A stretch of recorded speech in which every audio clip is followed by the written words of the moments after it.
Okay. Pnawn da, croeso pawb I sesiwn ola. Rheithgor ar-lein, rheithgor dinasyddion ar-lein. Dyma ni ar y 4yd diwrnod efo Chris Bolton o'r Wales Audit Office a Nick Andrews o Prifysgol Abertawe. A mae'r rheithgor yn barod ac yn edrych ymlaen I clywed be mae'r tystion efo I ddweud y pnawn yma. Good afternoon and welcome to Measure the Mountain. This is the last session of the online citizens jury that is part of the Measure the Mountain project. Our jurors are ready to go and we've got two fantastic witnesses as we've had all week, and you can catch them up on YouTube. We've got Nick Andrews from Swansea University and Chris Bolton from Good Practice Exchange at the Wales Audit Office. And I'm going to start with Nick because he's got his microphone on. Okay. Well, thank you for your time and for me being able to share with you. Just a little bit of background.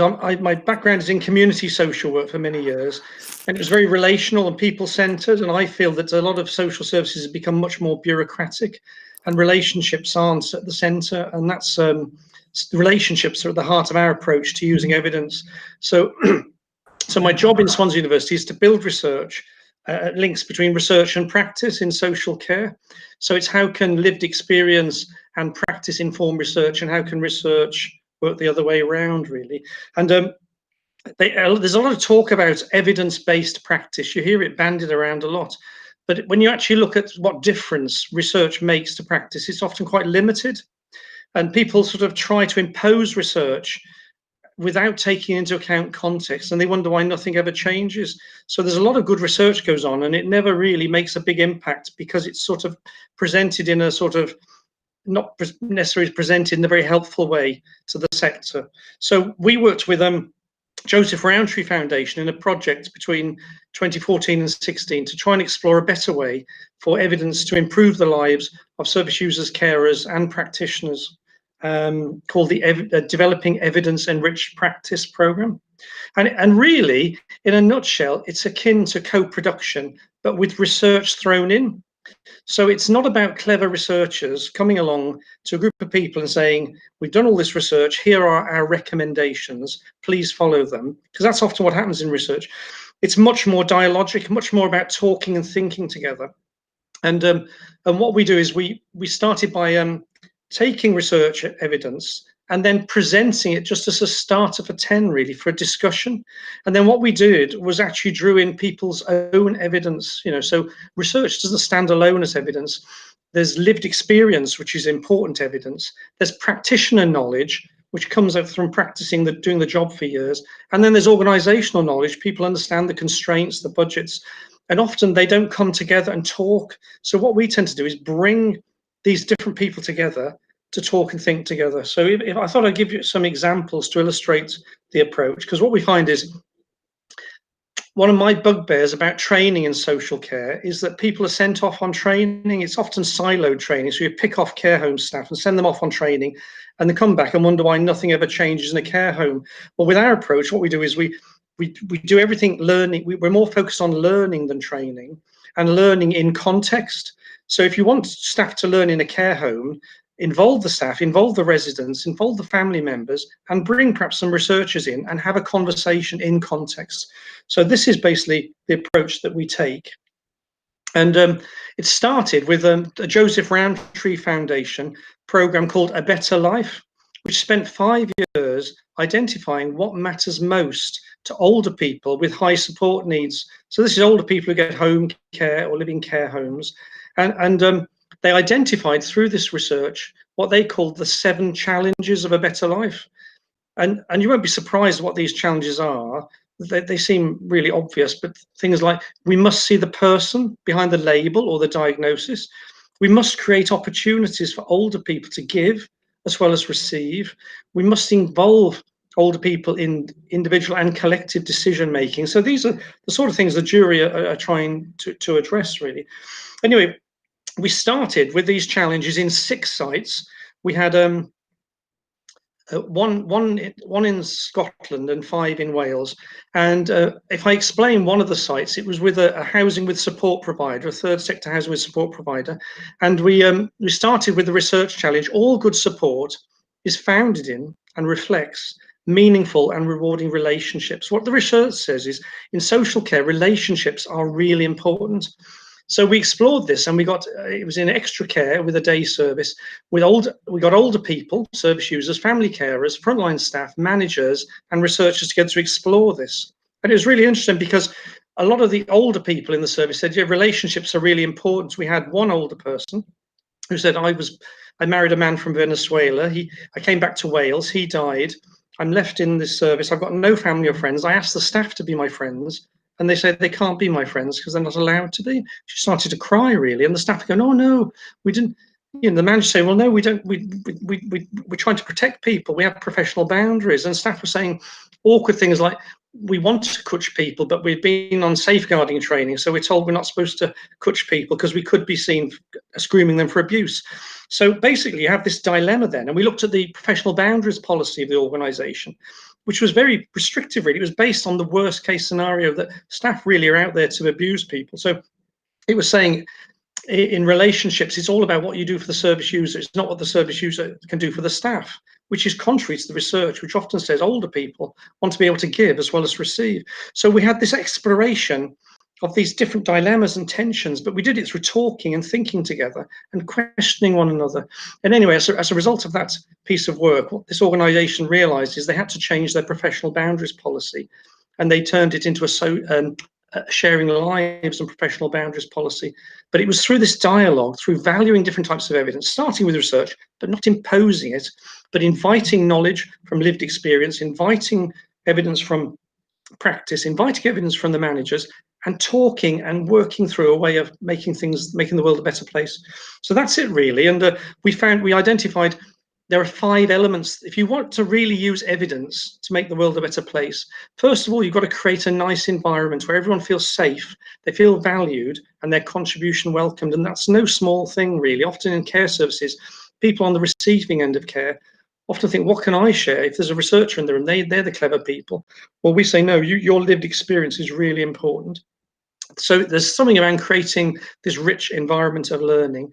And then the other thing is then we value different types of knowledge. Research is important, but so is lived experience, and so is practice knowledge, and so is organisational knowledge. So there's something around valuing everybody. And that means you've got to include people together. So it challenges this idea that you train staff and people individually much better, do things collectively.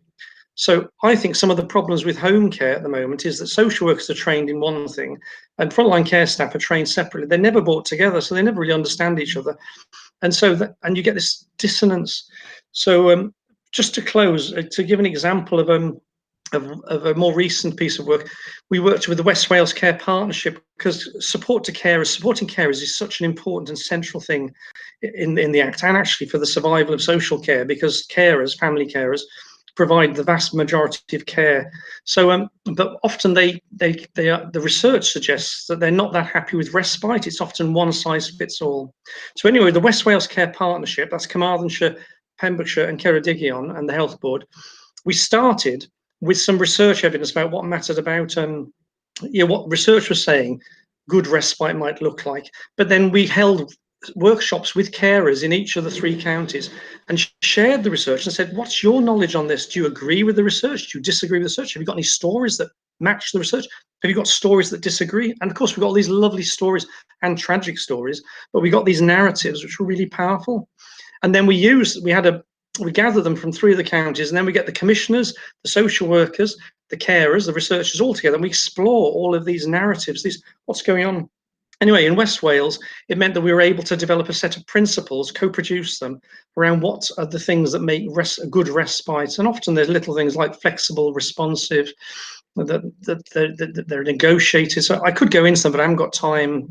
But just to say, again, I do think this deep approach, this dialogic, caring, collective approach to learning and development that sees service users as much expert as researchers and practitioners are often left out, is the way forward in terms of learning, not individual training. And I think that's my 10 minutes.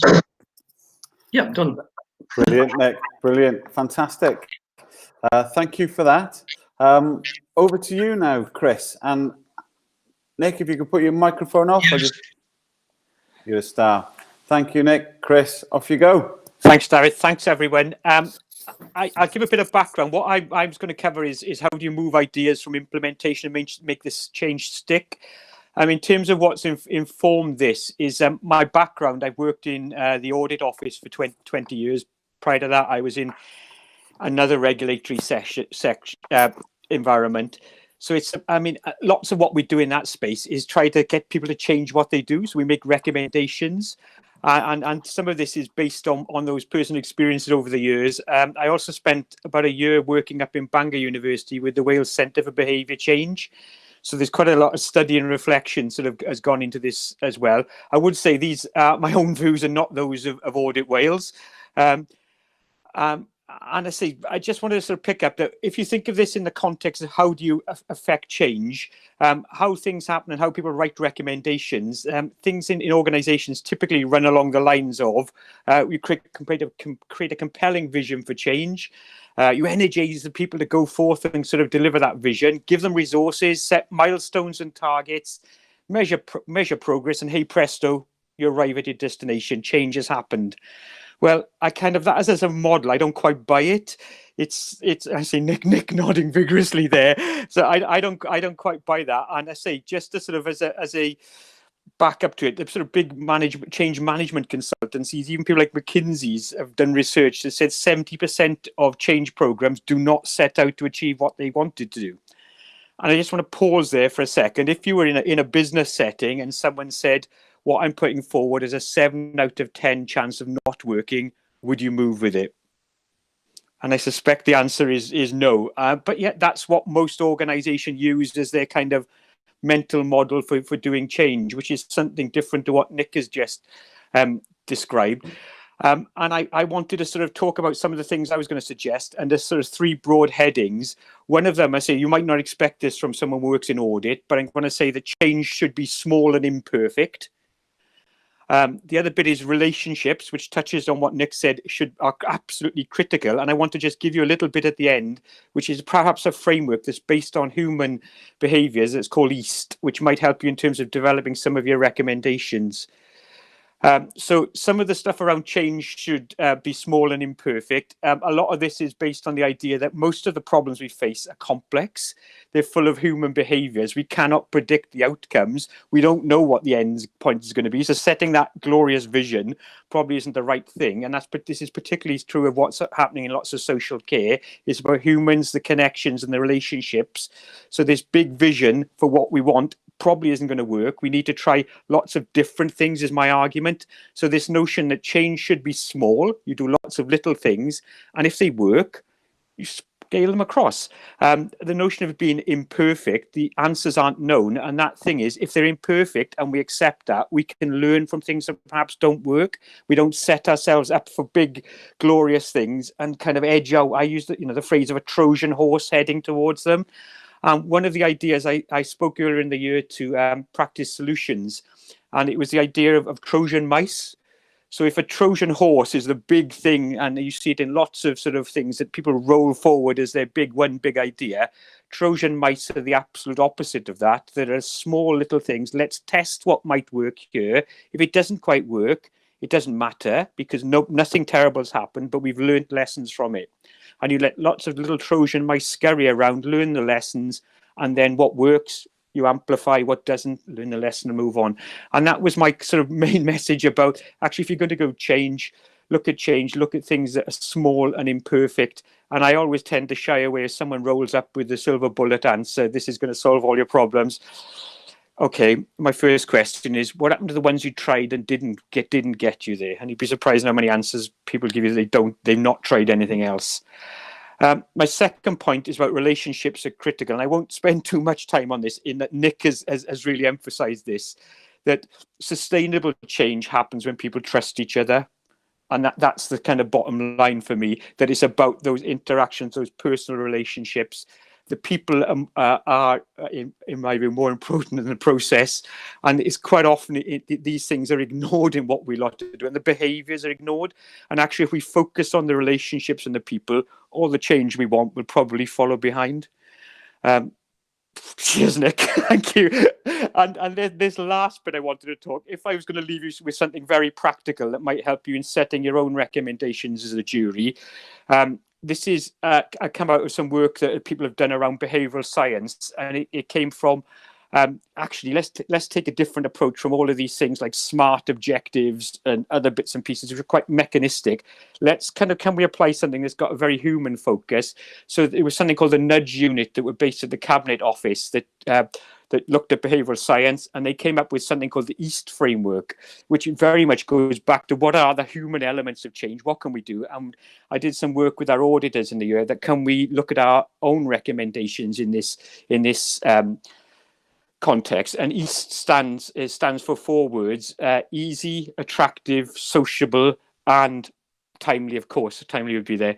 Just to explain how these work, if you're going to set any recommendations and ask anyone to do something, you need to think about what are the sort of human aspects of those 4 words. About it being the E stands for easy. If you're going to ask someone to do something, try and make it as easy as possible for them to do it.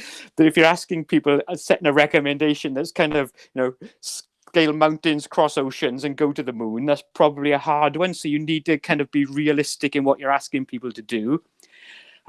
Attractive is what it says. It's something that's appealing, and actually I want to move towards that.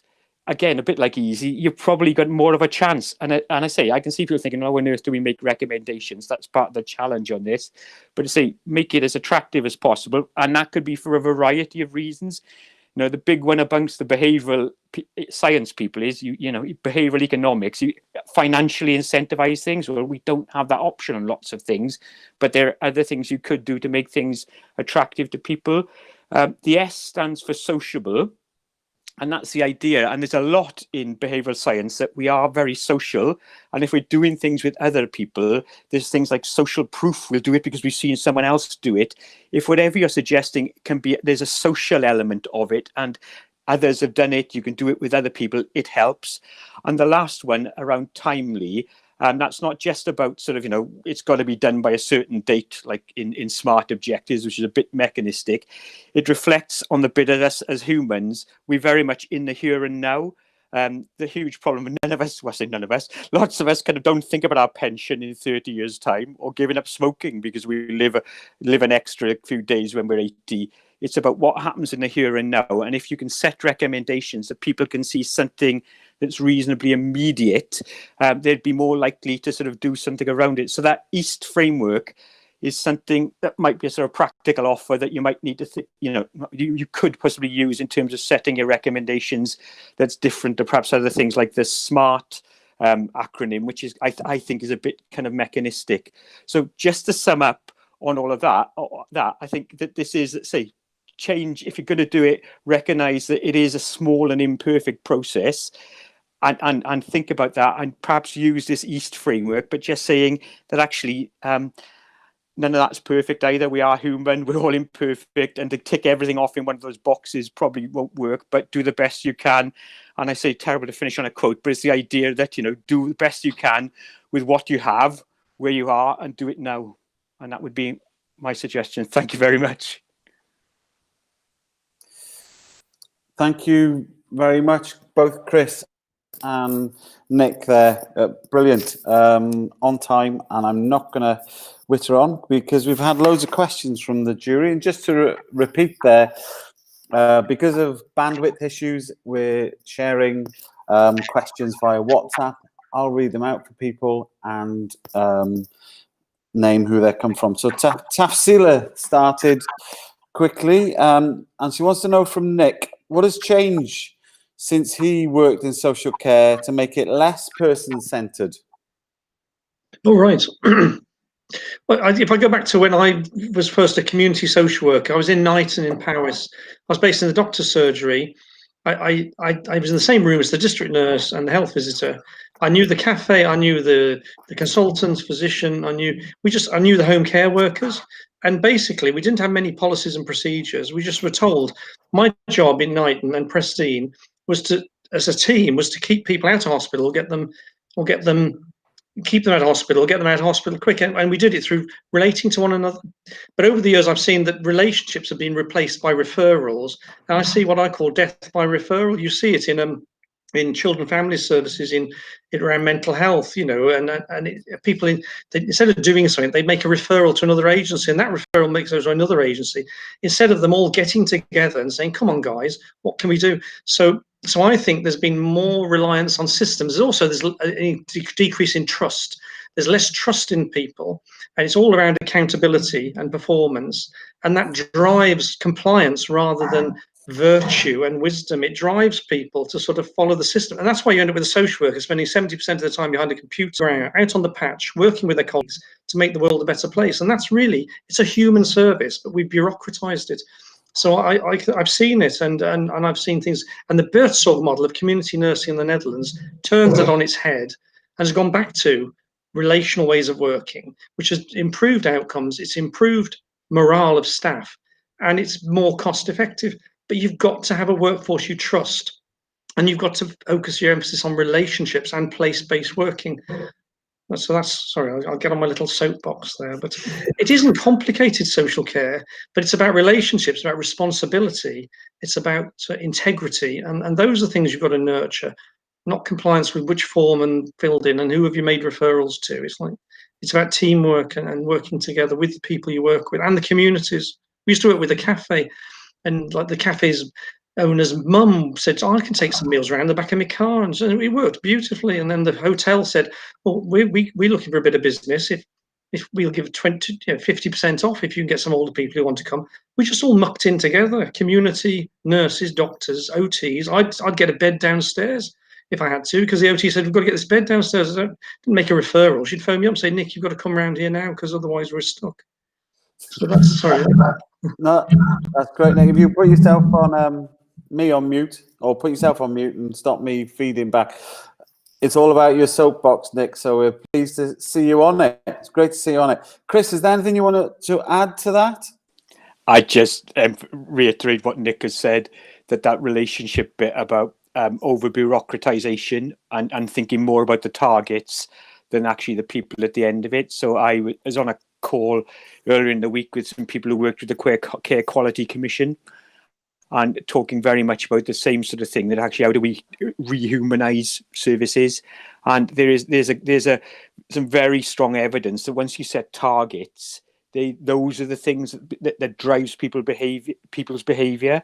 So we've got to be very careful about what we think about, what we measure, and the targets we set. And this is, say, my personal view, that say that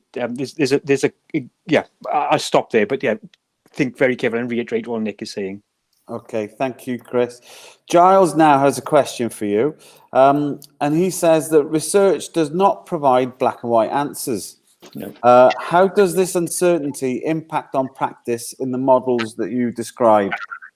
That's a very good observation, yeah, because there's an interesting book come out recently, What Works Now, and traditionally with research, what happens is you get some idea from research, and then everybody has to follow this research by the book. It's like high fidelity, and it's usually expensive. It's usually branded, and what they found is people that try to apply it, it often doesn't deliver the results that they expected, because it doesn't take account of context. So I think research has to compromise. And some people in research are happy with that, but others are very precious about their research.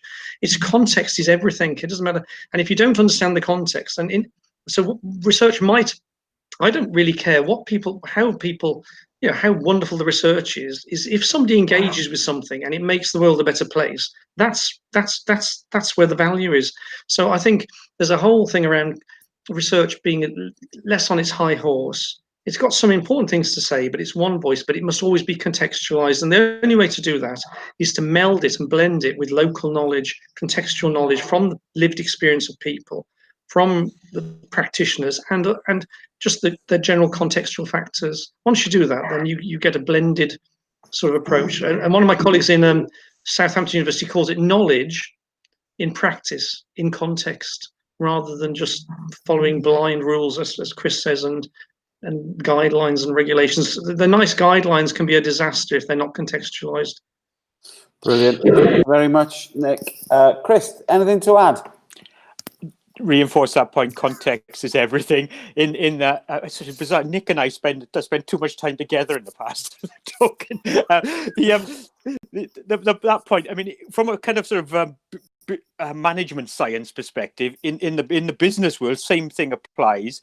And there was a researcher, Pascal, who plotted all of the management theories, and they've just risen like that. It's the same it's the same thing represented. The research, what is key to it is how people behave, and there's a lovely analysis called the life cycle of a silver bullet that talks about someone developing something brilliant in one organization that was about relationships between people. Essentially, it gets taken out, given a name, and sold to the rest of the world, and doesn't work because their context is different. And actually the circle starts again. So it's not, say, in business, in social care, it's actually go back to the relationships in your context. Okay, thank you, Chris. I'm going to ask you a question first this time, and then Nick can agree with you, if that's okay. We could have just saved time, just had one of you on instead. But here we go. So Nina has a question. How can someone learn of improvement? How can someone learn that improvement is slower than the expected rate of change? So I guess the expectation is that change is really quick, but the reality is that improvement is slower. And how do you deal with that, Chris?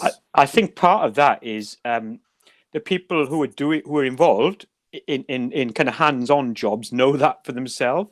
Perhaps some of that goes back to the people who are at the top pushing.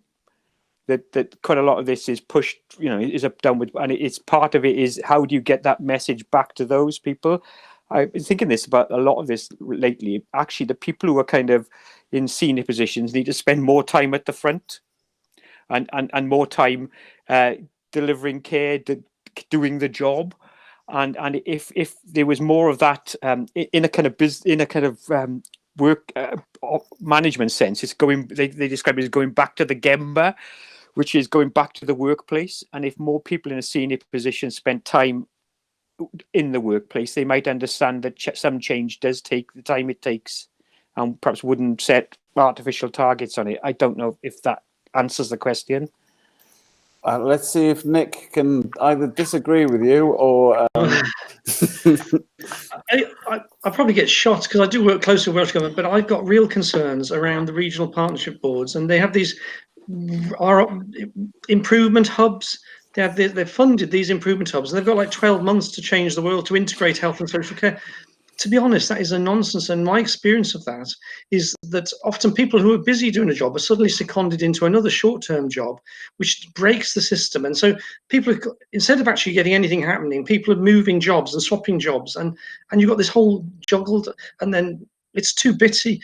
Much better, keep simple. Don't come up with a new strategy. Just start, like Chris says, do something. For goodness sake, just do something to make the world a better place, and just keep iteratively learning on that.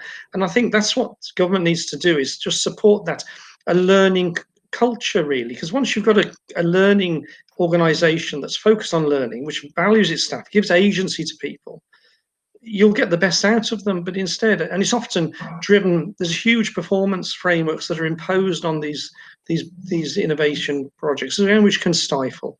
So there's something around, just back off for it, just and let people. We've been using a thing called most significant change, which it doesn't plan in advance all the great transformations you're going to do. It learns backwards, it reflects back. But the idea is you've got to be doing something. What's changed? And then you learn from what's changed, and you go forward in this iterative cycle. And I'm sure over 5 years or 10 years, you'd get far more done than keep coming up with a new strategy, or throwing a lot of money at local authorities and health board partnerships. They can't spend the money that quickly in 12 months, and they just end up employing people and pulling them around. So I think there's a real issue between trying to force things and rather than nurture natural learning and development. Okay, thank you, Nick. Got a question I'm going to ask to both of you from Joe. What would you say is the first move towards collaborative working? Chris? talking to each other, and not emails, but that it's dialogue and collaboration is in large part built on knowing who's who and trusting each other. So the first bit is where you start. That is just by hello. Mm-hmm. Nick? Well, I think it's a lot. It's really, it's such a lovely question, isn't it? But to me, the most important thing is valuing people. People matter. Individuals matter. It's a tenderness towards one another and a kindness and appreciation of one another. And Jane Hutt had a round table earlier in the year around kindness in public services and how it's been driven out by new public management and performance frameworks. And so I think there's something around this intrinsic value and worth of everyone, whether you're somebody supported by services or working in services or planning services, and just that warmth of humanity towards one another. And I think, and all the research of anthropology says when people are in an environment where they feel loved and appreciated and included, they do all sorts of wonderful things. That's why human beings are so amazing, because we've evolved not to argue with each other, but actually to work collectively together. And that's what we need to build a system that draws on that collective genius, really, which comes out of, and there's a whole raft of learning called social pedagogy that's based on this. This is a diamond model. Everybody's a diamond. Everybody's precious. Don't impose knowledge on people. Start with them, their preciousness and their knowledge and their reality. So make them feel like they matter. Brilliant. Thank you, Nick. I'm going to go to you, Nick, to start now so that you can, still waiting for you to disagree with one another. So it's good to disagree. That's one of my big things. The guys in Cambridge University always say, best learning comes when you disagree, but you disagree kindly. You disagree kindly and you explore the difference. You don't argue. Listen to one another. And the jury has been fantastic at doing that, this listening. So Andy is very interested in finding out about research and research funding, and wonders if there's pressure on research. And in particular, he's interested in anything around the research on care provision in rural or isolated areas. Oh, that's a lovely subject. Yeah. I mean, I would invite, because I'm a bit of a geek. I love my subject. Again, it's lovely. I go with the flow. I love what I do. So if any of the jury wants to send me an email, I can come back with specific answers. One of the lovely areas I think of research at the moment we're doing around rural is working with Swyddfa Care.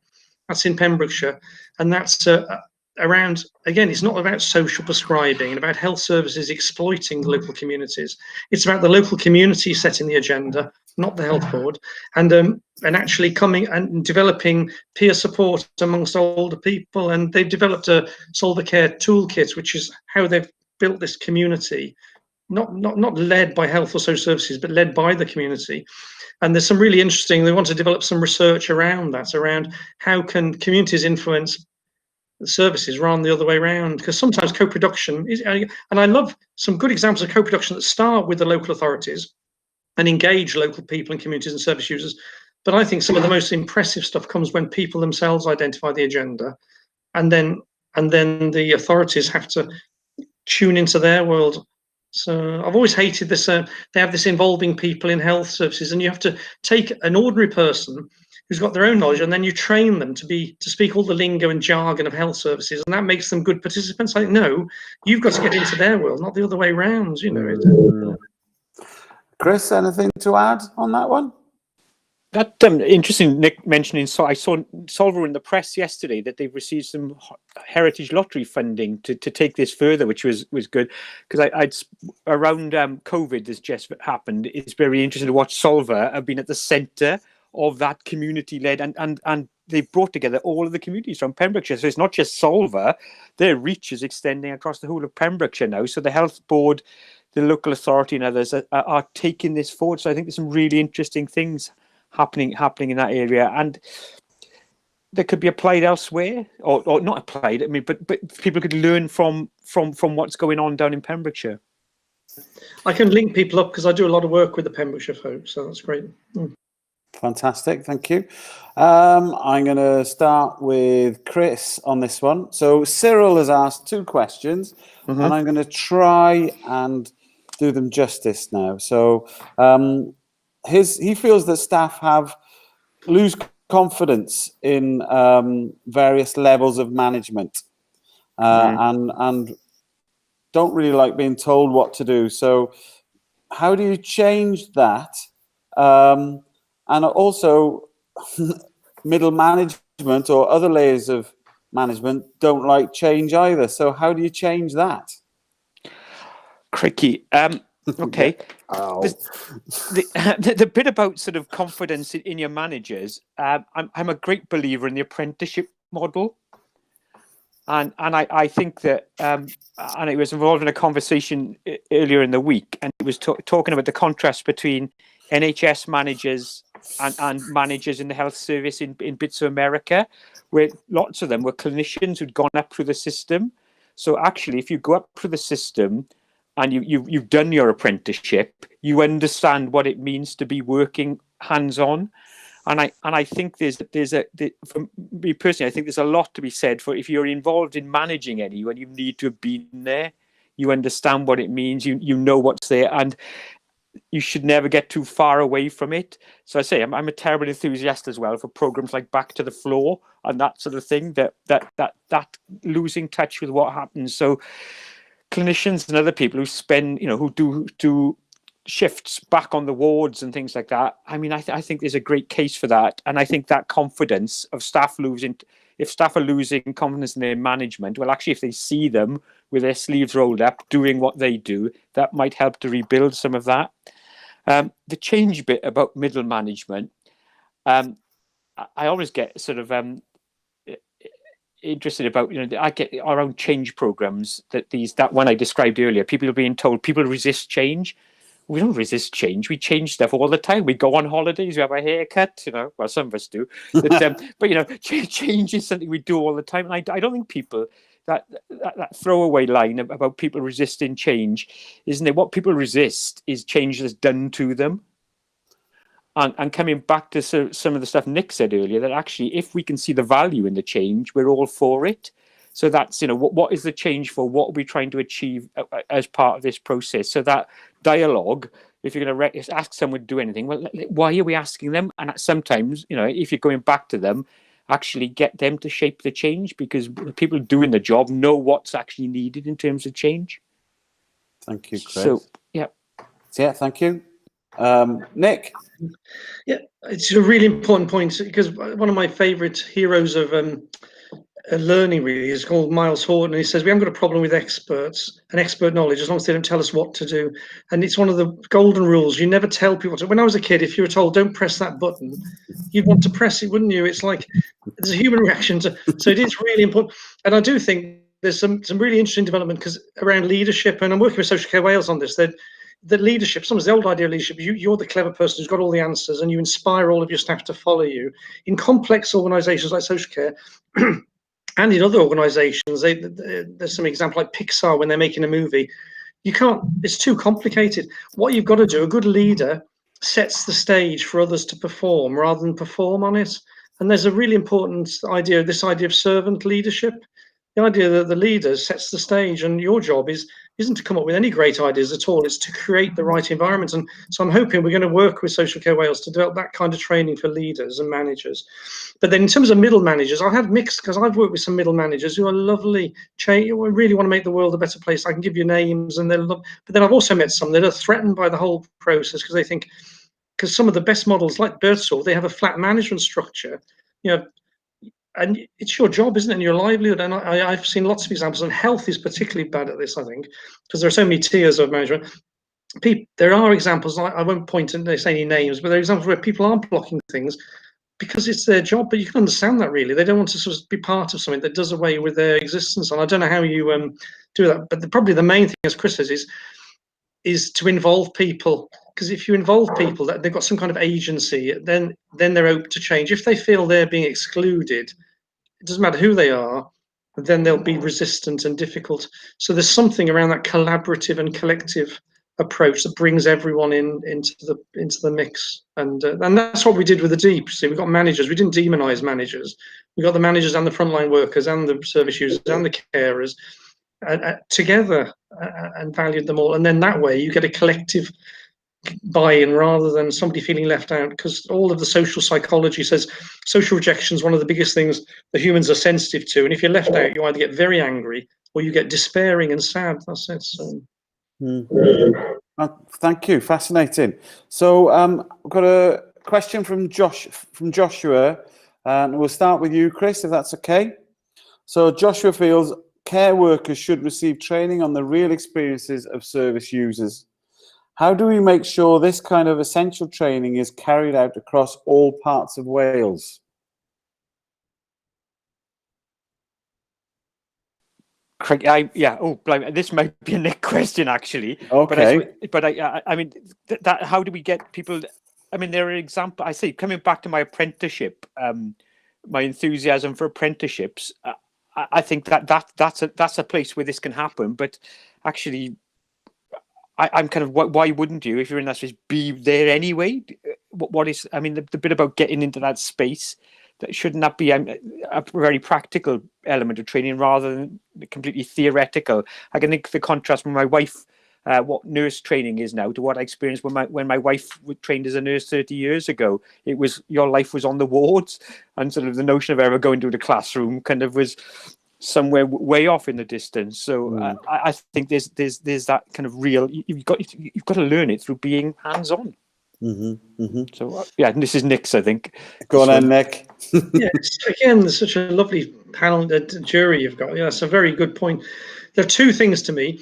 One is, I found that when I've done learning and development work with our deep approach, we always involve practitioners with service users and carers. It's you can't, if you're going to learn in a care home, you've got to involve the residents and the family. But it's bizarre.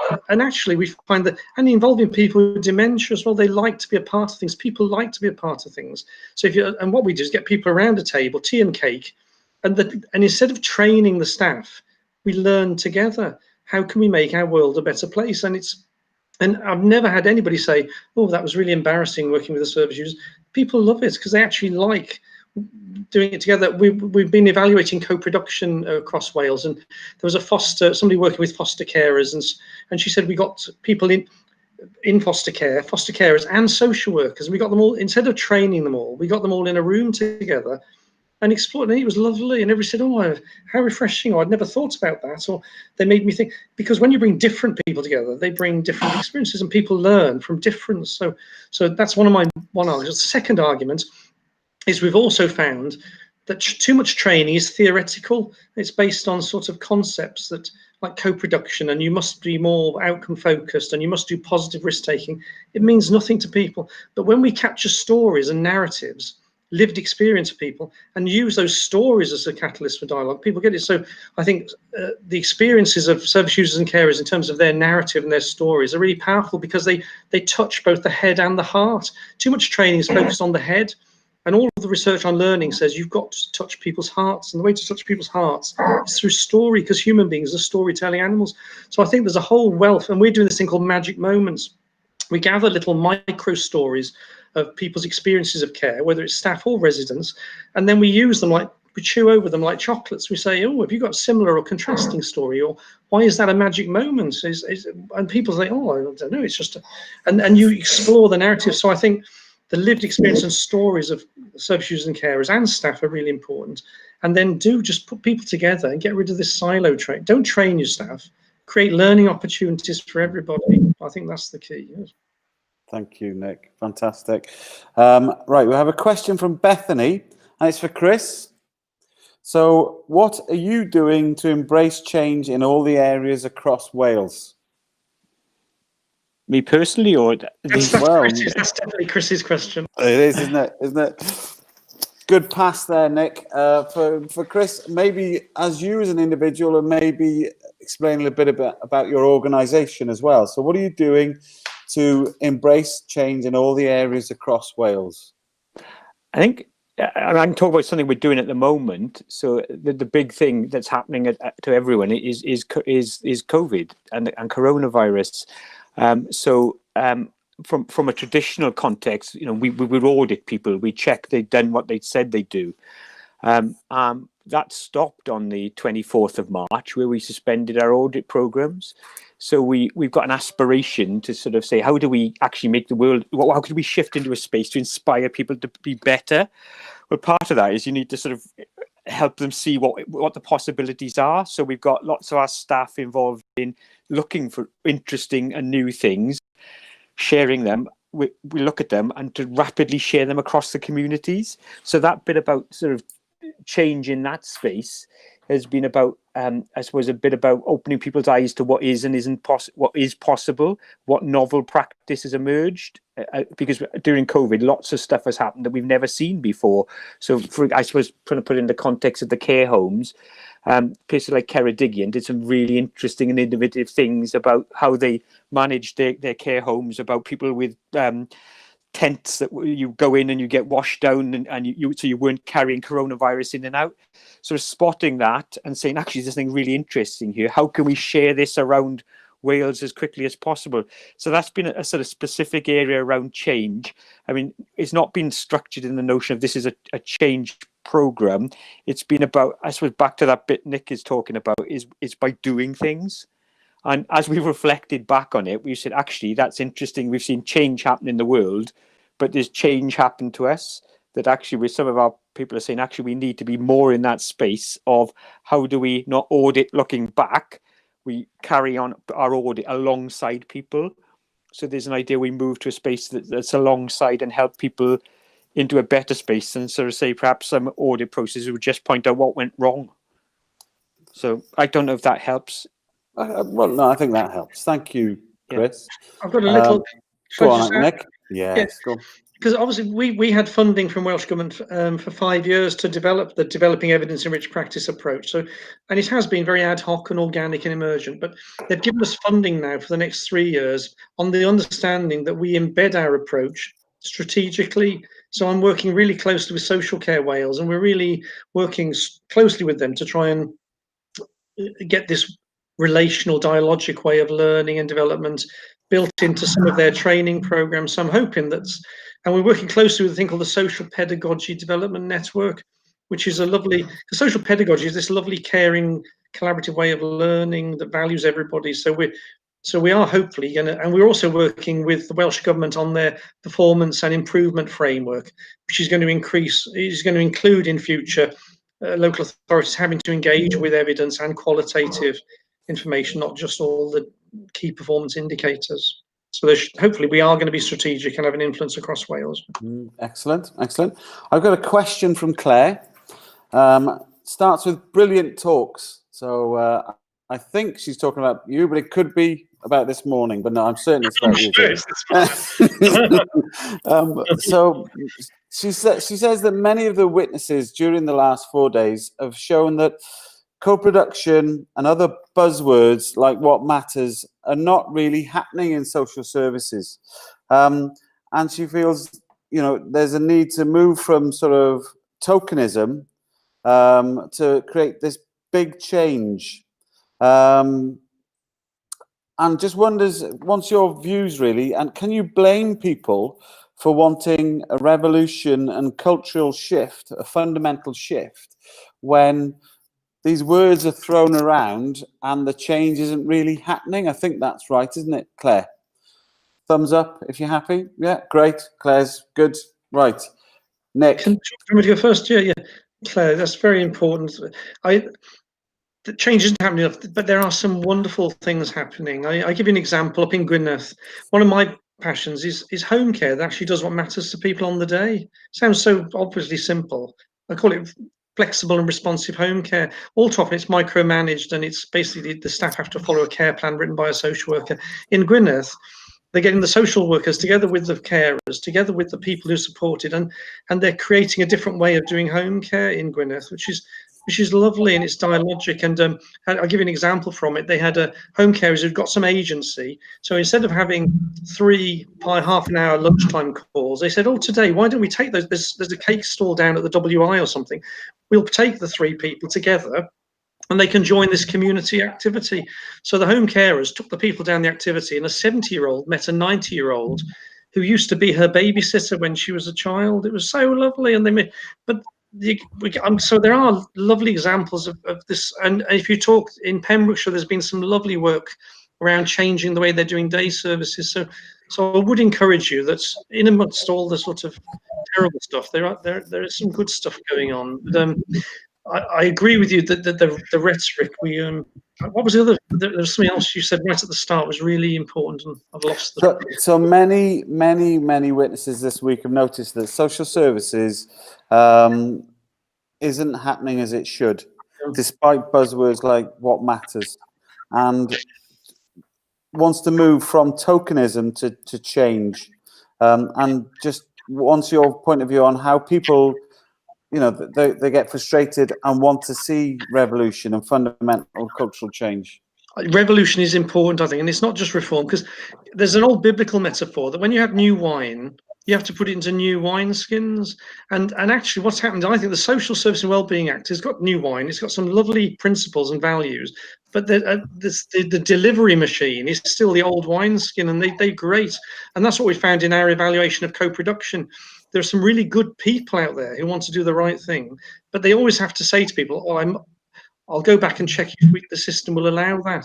So I do think we need revolution with the system, but again, politically, how are they going to do that? Because everything's driven by political imperatives and proving in numbers what influence you've made. But I do think the machine does need to be thrown out, really. I do think we need to go back to a simpler, more human system, which is revolution. So I think keep shouting for revolution, really. Yeah. Power to the people. Could I two things on that? I mean, there's a phrase that gets used a lot, that what gets measured gets done, and what sort of, whether it's funding that people get, what they get funded for, or what then people check up on you afterwards, is that drives what we do. So I think that if we want to see stuff change, we have to look at what we're measuring. So people like Julie Boothroyd in Monmouthshire. So Nick and I have had conversations. There is some talk about how do we do this. So I've joined a conversation with some people down in England who are running a what do they call it? A sort of sandbox, I think it is, around, which is just a fanciful word, that they're trying different things around how they regulate around some of theirs. So I think there's some interesting conversations to be had there about what, and one example down in the southwest is Plymouth, that they did a load of work around vulnerable adults, and they measure. So what they've said, Toby Lowe and Gary Wallace, who worked with this, I think it's something like they commissioned £80 million worth of services for vulnerable adults, and their main measurement is how well have we learnt from each other. And there are some other kind of process things they need just to make sure they're not kind of losing money, spending money in the wrong places. But that bit about actually measuring the things that matter, and that goes right back to some of the conversation that Nick was pointing to it earlier on, which that's worth a look at. I think it's called the Plymouth Alliance. I think, yeah. As opposed to the Plymouth Brethren, which is something else, aren't they? Plymouth Alliance. So Gary Wallace, Toby Lowe's connected with it as well. But it's really interesting, and they've had some really remarkable results around sort of how they've reduced things like drug and alcohol dependency, rough sleeping, and other areas. And it's a huge consortium, and just to commission £80 million worth of services with apparently just kind of one main outcome. Fabulous. Fantastic. I'm going through the jurors. This is the first question, if that makes sense. So the first question by Victoria, and I'm going to start with Nick. Do you foresee any barriers rolling out the DEEP programme and the good practice exchange throughout Wales? That's interesting. Yeah, because of course the way I've worked in the last 5 years is very relational and very responsive, and that's the way things happen quickly. And I have got some reservations around when people say make it strategic, because usually that means engaging with boards, and even in Social Care Wales, there are lovely people in Social Care Wales, but it's quite hierarchical, and you can't just change things. It has to go up the system, and then it has to you get some sign off at a high level. So I am a bit worried about that. But having said that, we've got lovely support from a whole range of people. So we've got a range of academics who are supporting the thinking from across the UK. And then we've got a steering group, which involves people supporting by services, carers, care organisations. We've got practitioners, senior managers, a director. So we've got a good mix of people who are on board with us. So I'm always optimistic. So I think you can't not be. But I think that if I in quieter moments, I'm thinking, will this get clogged down with the bureaucracy of making something strategic? Because often it's that relational, responsive, organic, iterative. What happens? I have people phone me up, you see, and they say, we're doing something on day services, anything we can do on day services. And so you respond to that, it wasn't planned. So I suppose the minute we think we can plan it, I'm worried we might plan it to death. But that'll, so it's a good point, very good point.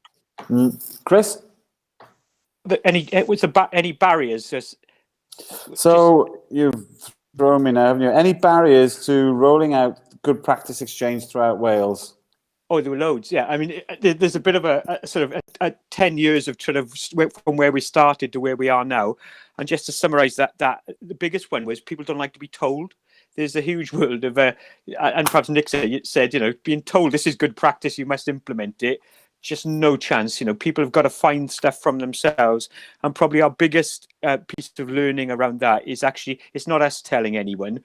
It's actually it's peer to peer. So finding people they trust who are in their kind of situation, who they are prepared to listen to and learn from. And kind of, I hesitate to say we might be in a bit like a dating agency, but it's finding the right people in your world to talk to each other, because you know people in your context, they've been there, they trust you. What did you do? And the best thing we ever did was put lunch on. So we'd have the speakers, and while people were having a sandwich, they'd trade the things that worked, but more importantly, they traded the things that didn't work. And that honesty of try this, no, it didn't work, and say step back, let peers talk to peers, and that's been our kind of big learning about getting over the big barriers we faced. So we've got 3 minutes or so left now, and I'm just going to adapt Tafsila's second question, if that's okay, and I hope you let me do this, Tafsila. She asked very specifically about learning on academic courses, and I want to open that a bit further. So how can we help people understand other people's lived experience? Nick? Well, the most important thing to me is through storytelling. And there's a nice example which we've adapted for our Magic Moments work, but it comes from Glenn Robert in King's College. He does it in health, and he says often in health they put a lot of emphasis on care pathways. You start here, you go there, you go there, you go there, and it all looks brilliant on paper, but he says it can be a disaster from an experience point of view. He says when people go in and out of hospital, there'll be things that made them feel good and things that made them feel lousy, and the highs and the lows. There's lots of middling stuff in between, but there's the highs and the lows of experience. And what he's developed is a method where you capture those. He calls them emotional touch points, because they're really powerful for learning. And the idea is you capture these little narratives, these little stories of experience, and you share those with the staff. And what he's found is they're much more powerful and more useful than satisfaction surveys. Often hospitals say, how happy were you with your experience? 70% say it was very excellent or something. So you can't do anything with that. But he says these narratives, you can always do something with the narratives. So I think it's something around storytelling. We call them magic moments and tragic moments, and we use those as a catalyst for dialogue learning, for talking and thinking together about what's that story telling us about the way we do things around here. Thank you. Chris? Reiterate that point from Nick about stories, capturing the narrative, which explains it. That's kind of really good on a larger scale. The other bit about understanding was just go and do it, and actually go live that experience alongside people. And just the one bit, I was listening to a radio show the other morning, and it talked about people who were the Iona community up in Scotland. And basically the people who worked there, who were part of that community, went and lived on sort of interesting, in deprived areas to experience what it was like living on the Dole on a huge council estate outside of Glasgow. And if you were going to work with the people who were there, go and live their lives. And I'd say that is a very resource intensive thing, I suppose. But it's that if you really want to go deep, you kind of go and live other people's lives as closely as you can, which is that was a really interesting program. Thinking if you're really committed to it, go and spend 6 months on job seekers allowance, living in a flat. So that was. I can tell you about a social worker on Anglesey who lives with the kids she works with in the estate. She lives on the estate, so she lives and breathes it. And I remember when I started my first job in a children's home, I had a room in the children's home with the kids, and I had a totally different relationship with the kids, the people who came in and out. And I loved it. It was great. It made my job easier, not harder. So I do think there's sometimes, getting amongst the people is so important, isn't it? And as social workers, people say to me, a lot of the workers, they say, I get a social worker, come and see me, and then if I want to contact them, I can't contact them direct. I have to go back to their intake team, and they give me another number. It's bizarre. I think we'll just give you a number, because when I was a community social worker, people would see me in the supermarket. They'd say, "Oh, Nick, you said you were going to do this. Why haven't you done that?" Or they'd phone me. It's so simple, really. But so I do think just be with the people. Yeah. So got a question from Nina now. What has been done, in your opinion, this year to improve social care in Wales, so that we can grasp the opportunity it presents and develop further improvement? Nick? The things I can talk about, I'm working with Social Care Wales, and they have an improvement team. So there are certain areas of development they're working on. So one of the areas I've been working with them on, and a lot of people are interested in this, is personal outcomes focused recording. Often the recording in social care doesn't capture what matters, what matters to people. So there's been quite a lot of work developing guidance on how do we really capture the voice of people, and how is that voice shared across from social worker to the people who provide services so that it's meaningful. So there's something on that, and they are beavering away at trying. People are trying. Although COVID has made a hole in this, to be honest, it's set it back, was this idea of flexible and responsive home care. I can point to a few areas across Wales where people are trying to do that, and starting to make some good inroads into it. It sounds so, people who don't work in social care think, why is that such a hard thing to do? But it is, because there's so many constraints on home care. So there are areas of work, and the other area I'm really encouraged by is there's growing interest in meaningful short breaks for carers. I think that's really important, and linking with the tourist industry, and so getting rid of the stigma of respite and saying, how can we have short breaks? I haven't got time now, but I give you lovely examples of people experimenting with different ways of supporting caring relationships that are positive for the carer and the person they're caring for, and don't make the carer feel guilty or the person feel a burden. So I think that's and Welsh Government have taken an interest in this too. So that's good. Great. Same question to Chris. Yeah, I mean, the big thing that's happened this year is COVID. And the point I'd make around that is that people will have done novel things they've never done before. So I'd argue we need to kind of look for those, and look for the ones we really want to keep, because some of those will be absolutely brilliant. Let's keep them. Some of them will be in this space of reducing bureaucracy, because while we were all going flat out to make ourselves safe and do all sorts of interesting and useful things around COVID, things changed. And if there are things there that deliver better care and reduce bureaucracy, how do we fix those so we don't go back to what was before? And it's to have a careful look at that. So if, my recommendation to the jury would be, have a think about how we actually look for those things that have been interesting, novel and different that COVID has brought on, that will add long-term, some long-term benefit of what's possible. Great, thank you, Chris. Right, so that's the end of the witness statements for today, the second session on the last day of Measuring the Mountain Citizens Jury. Diolch yn fawr iawn I Chris a Nick heddiw ar y sesiwn ola yn y pnawn o Mesur Mynydd. Reithgor Reithgor, dwi wedi colli'r gair. Reithgor ar-lein, Mesur y Mynydd, a nawn ni stopio fanna. Diolch yn iawn. Thank you very much to you both. Let's have a big round of applause. Well, thank you for the lovely questions and for your time. It's really appreciated.